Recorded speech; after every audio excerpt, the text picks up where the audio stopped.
જય ગણેશ, નમસ્કાર.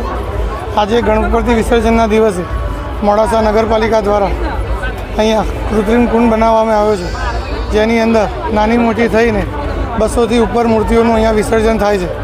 જેની અંદર જે પૂરેપૂરી વ્યવસ્થા છે અમારી મોડાસા નગરપાલિકાની ફાયર ટીમ દ્વારા અહીંયા વ્યવસ્થા કરવામાં આવી છે અને એના તરવૈયાઓ અહીંયા છે જ કે જેથી અહીંયા ક્રેન દ્વારા ગણપતિ જે મોટા ગણપતિ છે એને અહીંયાથી લઈ અને કૃત્રિમ કુંડની અંદર એનું વિસર્જન કરવામાં આવે છે અને નાના ગણપતિઓ અહીંયાથી જે બુકે મૂકેલું છે એની અંદર મૂકી અને એના અંદર વિસર્જન કરવામાં આવે છે. એ સિવાય અહીંયા મોડાસા નગરની જે પોલીસની ટીમ છે એને પણ અહીંયા ખૂબ સુંદર વ્યવસ્થા કરી અને ટ્રાફિકની વ્યવસ્થા ખૂબ સારી રીતે કરી છે અને અમારા સફાઈ કર્મચારીઓ દ્વારા રોડ અને રસ્તાની જે કહેવાય એ સફાઈ ખૂબ સારી રીતે કરાવી છે અને અહીંયા કૃત્રિમ કુંડ દ્વારા મોડાસા નગરની અંદર કોઈ અનિચ્છનીય બનાવ ન બને તે માટે અમારી ફાયરની ટીમ ખૂબ કાર્યરત છે અને આ સાથે સૌને જય ગણેશ.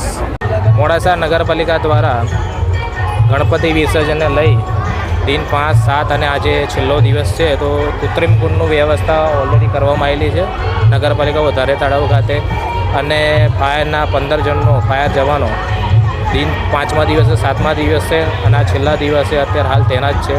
તારાપા અને લાઈફ જેકેટ, લાઈફ કોઈ રિંગ અને કોઈ અનિચ્છનીય બનાવ ન બને તેને ધ્યાને લઈ અને શાંતિપૂર્ણ વાતાવરણમાં હાર વિસર્જન ચાલી રહ્યું છે. અંદાજે કેટલી મૂર્તિઓ છે?